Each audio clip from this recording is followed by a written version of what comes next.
pindah-pindah PH lain. Tapi ternyata dengan kejadian kayak gini saya kan jadi merasa mengalami kerugian.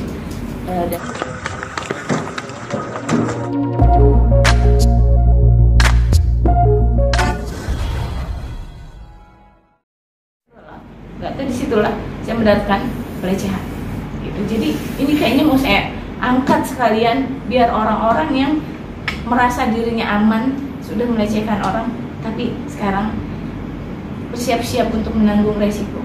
Saya cuma mau minta orang ini minta maaf sama saya dalam waktu berapa Pak? 3 kali 24 jam minta maaf. Saya punya harga diri, saya punya anak, saya punya suami. Akhirnya saya cerita sama suami saya dengan penuh berat. Saya pun cerita kasus memalukan dan menyedihkan ini sama anak saya. Saya cerita, saya kasih tahu anak saya sudah SMA. Gitu.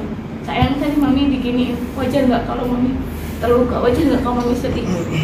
Laporin aja mam. Anak saya bungsu SMP, dia yang ngajarin saya, laporin mam.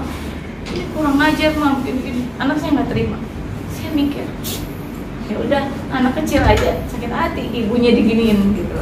Jadi saya juga ada koordinasi dengan Mbak Cornelia Gata. Kita ada ketemu ya Bang di Citos.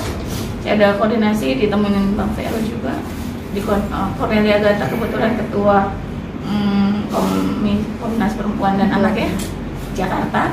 Dia dukung saya untuk saya speak up angkat ini biar yang dilindungi bukan karyawan televisi saja, tapi pemain juga. Ketika pemain ini mendapat di lokasi syuting, baik sesama pemain ataupun dari itu orang-orang petinggi ini. Saya diingatkan sama suami saya, oke kita laporin tapi yakin kamu pasti diputus kontrak. Kita tahu resikonya. Iya, ternyata sampai hari ini setahun lebih saya nggak dapat job dari PH tersebut, di mana PH ini sudah membesarkan saya syuting memang bukan mau cari-cari sensasi, tapi saya banyak produksi saya di PH ini karena saya syuting sejak tahun 2004 di PH ini gitu. Jadi honor saya pun sudah insya Allah udah bagus grafiknya di sana, makanya saya nggak mau pindah-pindah PH lain. Tapi ternyata dengan kejadian kayak gini saya kan jadi merasa mengalami kerugian dari psikis, material dan imaterial. Saya tahu saya pasti diputus kontrak. Siapa yang berani melawan PH atau melawan pimpinan produksi yang tiap hari geber-geberin kita, yang tiap hari bagi-bagiin duit kita, atau transport, ngurusin makan. Dia yang harusnya ngelindungin kita, tapi dia yang hancurin mental kita. Itu aja dari saya. Kejadiannya kapan? Kita laporin 2 tahun lalu sih Bang ya. Iya, tapi sampai saat ini dia sebenarnya udah datang ke kantor pengacara, udah ngakuin ya Bang? Ngakuinnya udah, dia udah dari aku dipaksa lagi. Oke, dia ngakuin, tapi dia tidak minta maaf ke saya samperin. Ya, katanya. Nah nanti PH yang lain nerima dia nggak? Kan gitu ya Bang ya?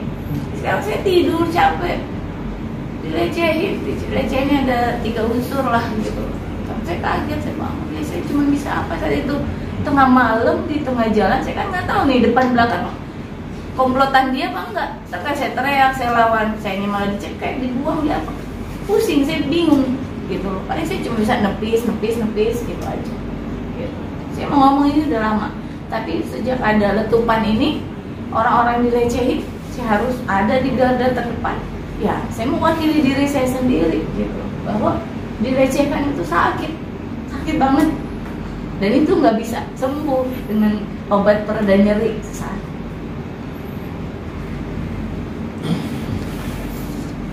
Tuntutan seperti apa sih Mbak yang Mbak pengen terhadap orang yang ngelecehin Mbak sendiri? Terhadap orang yang ngelecehin Mbak? Oke. Tuntutannya 1, dipastikan dia tidak boleh berkeliaran di lokasi syuting. Karena di lokasi syuting film saya terakhir itu di PHS ini banyak ABG, banyak anak muda dan maaf banyak ekstras, tahu kan? Ekstras diiming-imingin, dirayu-rayu gitu sama dia, kan dia nggak tahu apa-apa. Ekstrasnya orang daerah situ lagi, kita lokasi di Puncak. Saya 3 bulan di puncak, emang nggak boleh turun saat itu. Jadi turun itu ada waktunya hari Sabtu, karena Minggu tuh pemeran utamanya kebetulan Sandra Michelle turun ya, saya juga turun karena kan saya jadi ibunya peran utama di sana. Jadi saya khawatir banget tuh pemain yang baru hijau yang kepengen tenar bisa dimanfaatkan. Tuntutan saya cuman dia minta maaf karena dia kan melakukannya di keramaian, di 5 orang kan berarti kan di muka umum ya bang, ada pasalnya, pasal berapa tuh bang? Di mobil tapi banyak orang gitu, berarti dia juga harus minta maaf, berani minta maaf di depan orang, ya kan? Oke, saya bernama A telah melakukan pelecehan, perbuatan sama saya sama Din Desvi, saya minta maaf, saya berjanji tidak mau lagi. Itu gampang, simpel. Dia punya anak perempuan lagi. Kalau anaknya dilecehin gimana? Kalau istri dia dilecehin gimana? Apa rasanya? Apa dia nggak punya ibu? Apa dia nggak punya adik? Gitu aja. Tapi kenapa sekarang baru dibuka? Kenapa awal-awal itu? Iya, satu hal, saya ini pendiri bang. Saya nggak mau nanti saya jadi sensasi, cari kan saya bekerja di balik layar. Saya diskusi sama teman-teman saya yang di Komnas Perempuan, kayak seperti Cornelia Agatha. Dia tahu banget, orang pertama yang saya hubungin Cornelia Agatha, karena Cornelia Agatha itu pula yang mengenalkan saya dengan PH ini. Karena saya waktu itu syuting layar lebar sama Mbak Cornelia Agatha, saya curhat sama dia, ternyata gue diginiin sis, gini-gini, oh lawan sis, gini-gini. Kenapa nggak saat itu? Saya pengen tutup, karena saya nggak mau begini, nggak mau berisik, nggak mau image saya juga. Kan saya punya murid bang, gimana nanti murid saya murid dari TK sampai kuliah, gimana kalau dia diajarin saya soal mental, saya komunikatif, komunikasi bisnis, terus saya juga ngajar psikologi, saya ngajar psikologi etika profesi di perguruan tinggi di Depok.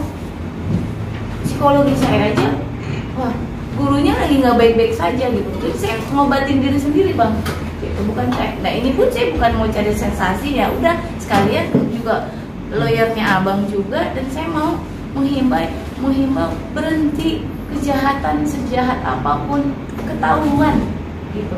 Duren seharum seenak apapun dicium pasti diumpetin, pasti dicium. Begitu juga bangkai, bau bangkai sehebat apapun disimpan pasti akan berjuang. Posisi bangkainya ada di mana?